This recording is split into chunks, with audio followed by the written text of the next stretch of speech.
And if you look at this regulated subject concept, the proof is right there, because where were they most regulated? In the public sector, government jobs. And then from there, it went to corporations. And then the last ones were those who were self-employed. And they still had a fair bit of freedom, except, of course, they're trying to bring along censorship laws to take care of that. So, yes, you're absolutely showing this regulated subjects concept, where what they want to do is to leave people with this illusion that they're free. Oh, but you're not, because everything is being regulated. And that brings me to something else you talked about that really turned on another light for me. We've all been concerned about social credit scores, CBDCs, digital IDs, social credit scores. And yet, in a way, the social credit score is already there. And it's a perversion of what has, in a way, in the past, kept our societies running. When, let's say 20 years ago, somebody started talking about intergenerational sex, which of course is their word for pedophilia, that person would have been censored by society, because the society would recognize what you're talking about is extremely damaging to our society. But what they've done now is they've turned that around. And under DI and SOGI and the trans agenda and all of that, they said, well, these people are being marginalized, and criticizing them is detrimental. And if you do that, it's not just that the regulatory bodies are going to come after you. A lot of society is going to censure you for saying those things. And so really, there's a social credit system in place already. What I found, there's lots of big concepts here. So the social credit system has to do with the type of speech that is being regulated.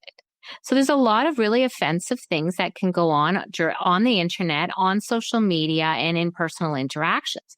However, when you look at what speech is actually censored, then you understand, and I push forth the concept in the book, that the speech that is censored hides, in effect, a pillar of the globalist state.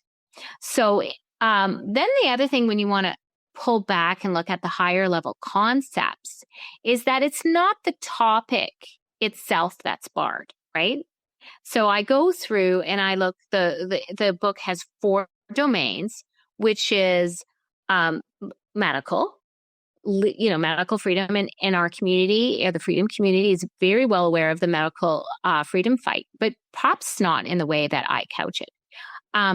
2, legal, political, and, legislative, MPs, even Lisa Robinson's counselors, then the gender and woke ideology. And finally, I conclude with the emergency powers. And this book touches all 4.